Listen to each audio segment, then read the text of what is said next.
Climb thought that she was rushing over to help, but things turned out for the worse, as Gagarin struck Lacus's stomach with a heavy punch. Lacus remained defenseless against that attack, thinking that her companion was rushing over to help her. Gagarin struck her in the stomach with the force of a battering ram. "You off. Let me do it." Tia impaled Lacus with a new spike as the air was knocked out of her, rendering her unable to breathe. His eyes did not deceive him, there was some sort of liquid at the tip of the spike. It must have been some sort of poison. "Your Highness." Climb tugged Renner's hand, hid her behind his frame, and moved towards one of the corners. Tia and Gagarin ignored him entirely, choosing to repeatedly attack Lacus instead. Lacus tried her best to dodge their attacks, but faced with the duo's combos, she could not even properly defend herself, never mind dodging. The gearless Lacus could not put up an effective resistance against the fully geared Tia and Gagarin. Climb angrily yelled towards the silent spectator, "Evileye. What in the world is going on? Don't move. Otherwise I would not only target you with my magic, but the princess as well." Climb was about to draw his sword, but stopped himself when he saw that Evileye had raised a hand in his and Renner's direction. He naturally should be assisting Lacus, but Renner was more important to him. Protecting Renner took absolute priority. Climb wanted to lead Renner out of the room, but the moment he moved a crystal short sword was embedded by his foot. "Don't move. Do not leave this room. If you disobey me, I'll hack off one of the princess's legs. As long as you listen to me, I will not harm you." Climb was powerless in the face of Evileye's threats. "If I rendezvoused with Brain, if I informed Tina of the current situation." While Climb pondered, the unusual situation among the members of Blue Rose continued to unfold. Tia appeared to be muttering something to Lacus. "I've been making observations for quite a while now, looking for ways to kill Lacus. Normal methods would be resisted, so a combination of magic and poison would have to be used. That is the only way to do it. Surely not even you could resist the effect of multiple poisons simultaneously, right? Evileye, it's your turn." "Alright." Confused, groveling, and saddened. Pain was not the only thing conveyed through Lacus's expression. What stood out amongst them all was her inability to understand what was happening at all. Evileye casted a spell at her. "I get it. Resist weakening. No use." She resisted it. "What even?" Gagarin landed yet another hit on Lacus's belly, the part of her body that she had minimized her own stature to protect, like a turtle retreating into his shell. Tia took out a new needle and stabbed it into Lacus without any hesitation. "Resist weakening, alright. Now then, charm person. Done. Good job, you two. We did it." Gagarin and Tia pulled away from Lacus. "Lacus, quick, heal yourself." "Yes, understood. Tia, could you help me pull these out?" Lacus spoke as if nothing had happened. The terror of mind control made Climb tremble with fear.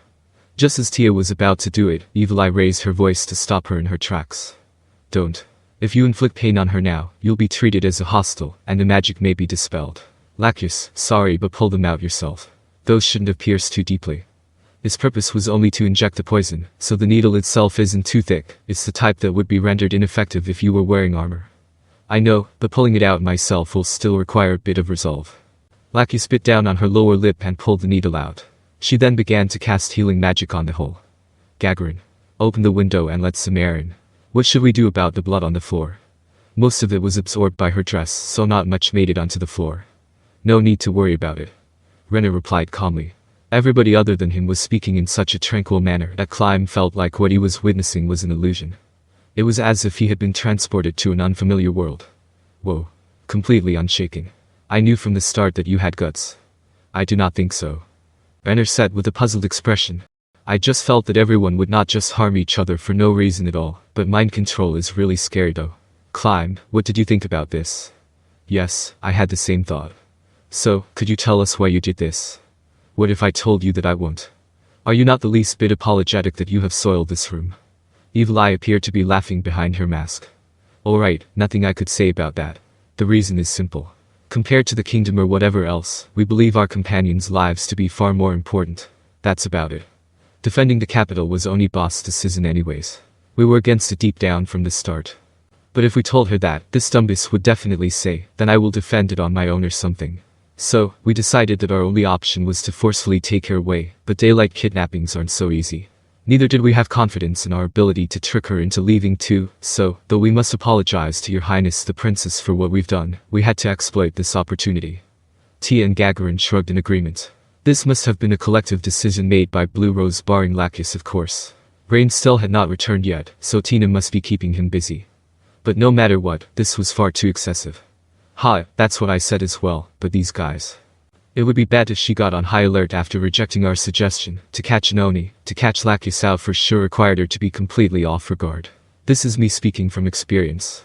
So there is a whole system around this. We used 5 types of poison, didn't let her wear her gear, used debuff magic, and yet still had to rely on luck to see if we could charm her. That was why we had to go through all of this trouble. If even one of those elements was missing, we would have failed. Now then. Evileye clapped her hands, together. After Tina comes back, we'll head back to the inn with teleportation, pick up Lacus equipment, and teleport out of this city. Evileye looked towards Climb and Renner. Oi, opportunities like this won't come twice. You know I could take you guys along with me, right? I'll be frank with you, this country is doomed, and the fate that awaits the princess of a doomed nation won't be a pretty one. This might be your last chance at escaping. Climb could not help but look towards Renner. Wasn't this exactly what he had hoped for? If it was teleportation, they could escape even if the city were surrounded. Plus, what Evileye had said was the truth. Whatever fate awaited Renner would not be kind at all, nor was there any other way he could foresee this situation playing out. After all, their enemy was a nation of undead that trampled over the innocent. I wish to ask a question. Where will you be heading to? Well, first things first, we have to leave this country. About that, we'll probably be heading southeast, I think. If we kept moving in that direction, there is a country that fell into ruin long ago. The capital there, we'll be heading to the ruins cleansed by fire. Since that place is quite a ways away, we will have to teleport multiple times. In any case it's a faraway land, one that none of you have heard of. Is that so? Renner slightly lowered her head. Was she hesitating? Not long after, she lifted her head as if she had made a resolute decision. Thank you, but I cannot go. Is that so? Evileye did not continue speaking. Panic feelings began to arise in Climb's heart. If that was her decision, then Renner's fate was set in stone. That was all he could think of. True loyalty. Was it not what the members of Blue Rose had demonstrated?